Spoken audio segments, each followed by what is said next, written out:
దేశీయ స్టాక్ మార్కెట్లలో 2 రోజుల లాభాలకు బ్రేక్ పడింది. ఐటీ రంగ షేర్లలో భారీ అమ్మకాల ఒత్తిడి నెలకొనడంతో సూచీలు దాదాపు ఫ్లాట్గా ముగిశాయి.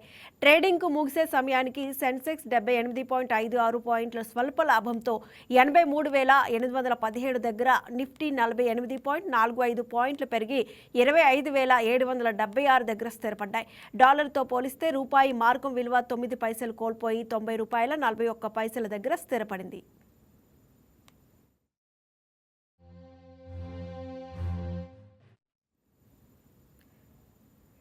ఏఐ టెక్నాలజీలో వేగంగా వస్తున్న పురోగతిపై నెలకొన్న కొత్త ఆందోళనలు పెట్టుబడిదారుల సెంటిమెంట్ను దెబ్బతీశాయి. ఏఐ స్టార్టప్ ఆంథ్రోపిక్ న్యాయవాదుల కోసం ఒక కొత్త టూల్ను ప్రారంభించడమే ఇందుకు కారణం. ఇలాంటి ఏఐ టూల్స్ వేగంగా అభివృద్ధి చెందడం వల్ల సాంప్రదాయ సాఫ్ట్వేర్ సేవలకు డిమాండ్ తగ్గి ఐటీ పరిశ్రమ లాభదాయకత దెబ్బతినొచ్చని ఇన్వెస్టర్లు ఆందోళన చెందుతున్నారు. ఈ ప్రభావంతోనే నిఫ్టీ ఐటీ ఇండెక్స్ ఏకంగా 6% కుప్పకూలింది.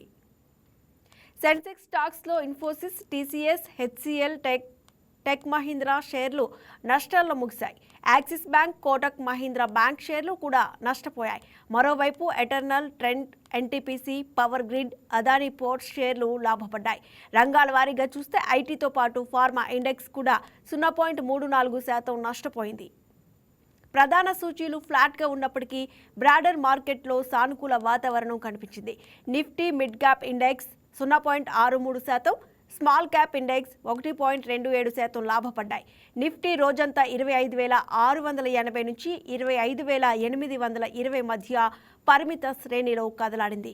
25,800 స్థాయిని దాటితేనే సూచీలో మరింత సానుకూలత రావచ్చని విశ్లేషకులు భావిస్తున్నారు.